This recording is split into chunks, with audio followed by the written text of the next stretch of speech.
అందరికీ నమస్కారం. So, previous వీడియోస్‌లో మనం మెడికల్ మేనేజ్‌మెంట్ ఆఫ్ ఆస్టియోఆర్థరైటిస్ అంటే మందుల ద్వారా లేదా ఇంజెక్షన్స్ ద్వారా మోకాళ్ళ అరుగుదల, కీళ్ళ అరుగుదల తగ్గించడానికి ఏమేమి అవకాశాలున్నాయనే దాని గురించి మాట్లాడుకుంటున్నాము. అందులో మనం ఆగినటువంటి topic PRP therapy. So, PRP therapy గురించి సార్ మాటల్లో విందాం. పీఆర్పీ థెరపీ అంటే ఏంటంటే పేషెంట్ ఓన్ బ్లడ్ తీసుకొని దాని నుంచి ప్లేట్లెట్స్ అనేవి వేరు చేసి అవి కీళ్ళలోకి ఇంజెక్ట్ చేసే ప్రక్రియని పీఆర్పీ ఇంజెక్షన్ అంటారు. ఇదేంటంటే ఈ ట్రీట్మెంట్ ప్రిన్సిపల్ ఏంటంటే ప్లేట్లెట్స్ అనేవి కొంచెం స్టెమ్ సెల్ ప్రాపర్టీని కలిగి ఉంటాయి. ఇవి ఇవ్వడం ద్వారా కీళ్ళలో ఆ గుజ్జు ఏదైతే దెబ్బతిన్నదో అది కొంచెం తిరిగి హీల్ అవడం లేదా తయారవడం అన్నది జరిగి నొప్పి అన్నది తగ్గుతుందన్న అదే విధంగా ఉద్దేశంతో కార్టిలేజ్ అనేది రిపేర్ అవడానికి కూడా కొంత ఉపయోగపడుతుంది.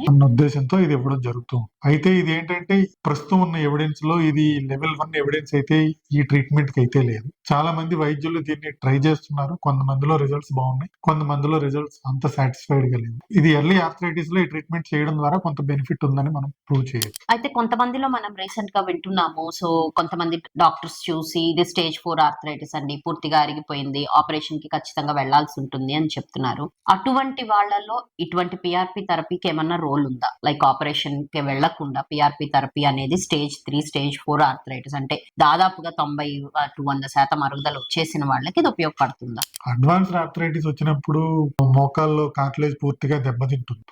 దాంతో పాటుగా బోన్ ఆన్ బోన్ డిసీజ్ వచ్చినప్పుడు ఈ పీఆర్పీ ఇంజెక్షన్ వల్ల బెనిఫిట్ ఏమీ ఉండదు. ఇది ఎర్లీ ఆర్థరైటిస్ లో పీఆర్పీ ఇంజెక్షన్ బెనిఫిట్ అయితే ఉంటుంది. సో, జాయింట్ స్పేస్ అనేది పూర్తిగా తగ్గిపోయిన తర్వాత ఈ థెరపీ అనేది ఉపయోగపడదండి. సో, మీరు ఆ థెరపీకి వెళ్ళబోయే ముందు మీ కీలు ఎంతవరకు డ్యామేజ్ అయింది అనేది మీ డాక్టర్ తో డిస్కస్ చేయండి. ఒక స్థాయి దాటి డ్యామేజ్ అయిన తర్వాత దానికి ఎటువంటి రోల్ పెద్దగా ఉంటుంది. సో, నెక్స్ట్ ఆప్షన్స్ వచ్చేసి surgical options. So, he's the best qualified person to talk about surgical options for osteoarthritis. So, ఏమేమి సర్జికల్ ఆప్షన్స్ ఉన్నాయి సార్ ఆస్టియోఆర్థరైటిస్ కి? సర్జికల్ ఆప్షన్స్ ఫర్ ఆస్టియోఆర్థరైటిస్ అని మనం గమనించినట్టయితే మనం వీటిని 2 విధాలుగా విభజించవచ్చు. ఒకటి ఏంటంటే జాయింట్ ప్రిజర్వింగ్ ఆపరేషన్, 2 వచ్చేసి joint replacing operation.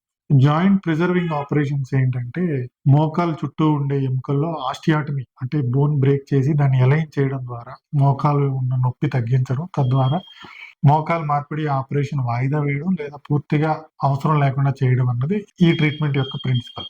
So, basic గా జాయింట్ స్పేస్ పెంచుతారు. ఎముక మీద ఎముక వచ్చిన దాన్ని కొంచెం స్పేస్ అనేది ఈ ట్రీట్మెంట్ చేయాలంటే ఒక కంపార్ట్మెంట్ హెల్తీగా ఉండి ఒక కంపార్ట్మెంట్ లో డిసీజ్ ఉన్నట్టయితే డిసీజ్డ్ కంపార్ట్మెంట్ మీద లోడ్ తగ్గించే విధంగా బోన్ ఆస్టియాటమీ చేసి ఆ వెయిట్ బేరింగ్ యాక్సిస్ అన్నది మోర్ టువర్డ్స్ నార్మల్ కంపార్ట్మెంట్ వైపు వెళ్లేలాగా చేయడం ద్వారా నొప్పి అన్నది తగ్గుతూ ఉంటుంది. ఇది ఎక్కువగా హైటిబియల్ ఆస్టియాటమీ అన్నది చేస్తూ ఉంటారు. ఇది వాల్గస్ ప్రొడ్యూసింగ్ లేదా వారస్ ప్రొడ్యూసింగ్ ఆపరేషన్స్ ఉంటాయి. ఇది డిపెండింగ్ ఆన్ సిచ్యువేషన్, నాక్ నీస్ ఉన్నాయా, బౌ లెగ్స్ ఉన్నాయా అన్నదాన్ని బట్టి ఈ ఎటువంటి ఆస్టియాటమీ చేయాలన్నది నిర్ణయం జరుగుతూ ఉంటుంది. అదే విధంగా ఈ మధ్య కాలంలో మనం గమనిస్తూ ఉన్నది ఫిబులార్ ఆస్టియాటమీ అంటే కాల్లో ఉండే చిన్న ఎముకని ఆస్టియాటమీ చేస్తూ ఉంటారు. ఇది కూడా ఆస్టియోఆర్థరైటిస్ లో చాలా మందిలో మనం ఈ మధ్య కాలంలో ఎక్కువగా చేస్తున్నారు. ఇది లెవెల్ 1 ఎవిడెన్స్ అయితే ఈ ట్రీట్మెంట్ కి లేదు, కానీ చాలా మందిలో స్టేజ్ 3, స్టేజ్ 2 ఆర్థరైటిస్ ఉండి ఎక్కువగా సిమ్టమ్స్ ఉన్న వాళ్ళలో ఈ ఆస్టియాటమీ అన్నది కొంత బెనిఫిట్ చేస్తుంది అన్నది చెప్తున్నారు. నెక్స్ట్ వచ్చేసి కీళ్ల మార్పిడి ఆపరేషన్. కీళ్ల మార్పిడి ఆపరేషన్ అన్నది స్టేజ్ 4 ఆస్టియోఆర్థరైటిస్ ఉన్నప్పుడు ఇది మనకి చాలా మందికి తెలిసింది. ఈ మోకాలు పూర్తిగా మార్చడం ద్వారా అంటే డ్యామేజ్ అయిన కీళ్ళలో ఉన్న ఎముకని అప్రాప్రియేట్ విధంగా కట్ చేసి ఆర్టిఫిషియల్ మెటల్ ప్రాసెస్ పెట్టడం ద్వారా ఈ జాయింట్ మూవ్మెంట్ పెంచడమే కాకుండా పెయిన్ అన్నది తగ్గడం కూడా జరుగుతూ ఉంటుంది. ఈ joint replacement total knee replacement అని ఉంటుంది. రెండోది వచ్చేసి partial knee replacement, unique compartmental knee replacement అని కూడా ఉంటుంది. టోటల్ నీ రిప్లేస్మెంట్ కి అయితే అడ్వాన్స్డ్ ఆర్థరైటిస్ లో లెవెల్ 1 ఎవిడెన్స్ అన్నది వేరియస్ స్టడీస్ లో ప్రూవ్ అయింది.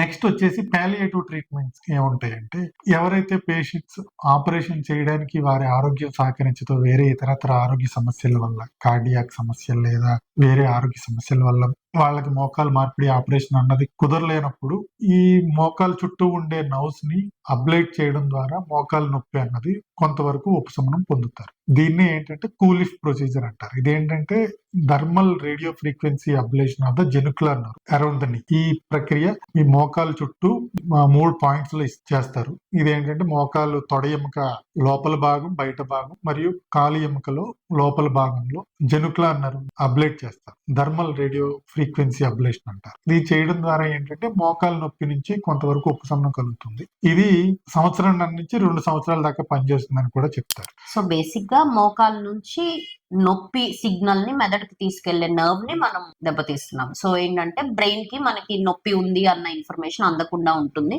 సో దాని వల్ల పెయిన్ తగ్గుతుంది. నొ- but is it safe? Like అంటే అది ఉన్న వాళ్ళల్లో ఏమన్నా అట్లా చేసిన వాళ్ళల్లో ఏమన్నా సైడ్ ఎఫెక్ట్స్ కానీ అట్లా ఉండే అవకాశం ఉండొచ్చా? సైడ్ ఎఫెక్ట్స్ అన్నవి ఇప్పుడు దాకా రిపోర్టెడ్ అయితే లేవు, కానీ యాజ్ ఏ ప్రొసీజర్ దానికి సంబంధించిన కొన్ని సైడ్ ఎఫెక్ట్స్ ఏంటంటే అది థర్మల్ ప్రొసీజర్ అనుకున్నాం కదా, ఈ వేడి వల్ల ఒకసారి ఇంజెక్షన్ ఆ నీడిల్ కనుక కొంచెం సూపర్ఫిషియల్ బోన్ డీప్ గా కాకుండా కొంచెం సూపర్ఫిషియల్ గా ఉన్నట్టయితే ఆ హీట్ రిలేటెడ్ స్కిన్ నెక్రోసిస్ రావడం కానీ లేదా కొంచెం మజిల్ రిలేటెడ్ పెయిన్స్ రావడం కానీ జరుగుతూ ఉంటుంది.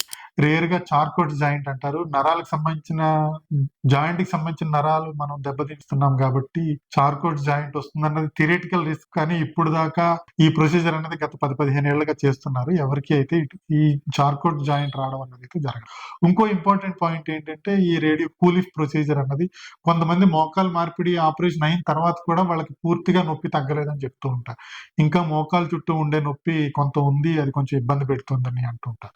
అటువంటి వారికి కూడా ఈ కూలిఫ్ ప్రొసీజర్ ద్వారా ఆ నొప్పి అన్నది తగ్గడం అనేది జరుగుతుంది. సో ఇవి సర్జికల్ ఆప్షన్స్ ఆస్టియో ఆర్థరైటిస్ లేదా మోకాళ్ళ అరుగుదలకి ఉన్నటువంటివన్నీ. సో ఇక్కడతో మనం మీకు ఇంపార్టెంట్ ఇన్ఫర్మేషన్ మోకాళ్ళ అరుగుదల లేదా ఆస్టియో ఆర్థరైటిస్ గురించి మేము ఇవ్వడానికి ప్రయత్నం చేశాము. సో బుల్లెట్ పాయింట్స్ లాగా చిన్న చిన్న విషయాలు ఒక 5-6 పాయింట్స్ చెప్తాను, సో మీకు బెటర్ గా గుర్తుండటం కోసం. సో ఆస్టియో ఆర్థరైటిస్ లేదా కీళ్ళ అరుగుదల గురించి కొన్ని బుల్లెట్ పాయింట్స్, ఇందాకంతా మనం మాట్లాడుకున్న వీడియోలో కొన్ని మేజర్ పాయింట్స్. సో కీళ్ళ అరుగుదల అనేది చాలా మందికి జన్యుపరమైన కారణాల వల్ల వస్తుంది, బట్ కొంతమందికి మాత్రం ఓవర్ వెయిట్ ఉండటం వల్ల, లైఫ్ స్టైల్ వల్ల, ఎక్కువగా మోకాల మీద ఒత్తిడి పడే పనులు చేయటం వల్ల రావచ్చు. సో కీళ్ళ అరుగుదల సమస్యలకి ట్రీట్మెంట్ అనేది స్టేజ్ మీద ఆధారపడి ఉంటుంది. కేవలం సర్జికలే కాదు, కొన్ని మెడికల్ ఆప్షన్స్ కూడా ఉన్నాయి. వాటిలో ముఖ్యమైనవి ఎక్సర్సైజ్, వెయిట్ తగ్గటం, దాంతో పాటు కొంచెం కొన్ని గ్లూకోజమిన్ కావచ్చు, హైయాలురోనిక్ యాసిడ్ కావచ్చు, లేదు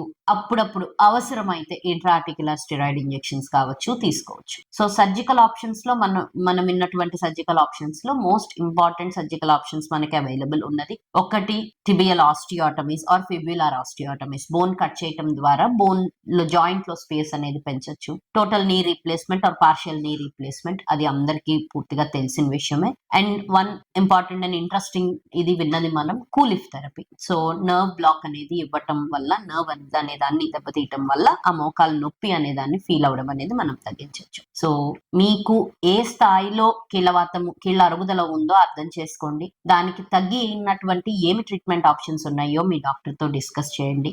దయచేసి క్రెడిబుల్ ఇన్ఫర్మేషన్ ని మాత్రమే నమ్మండి. Thank you.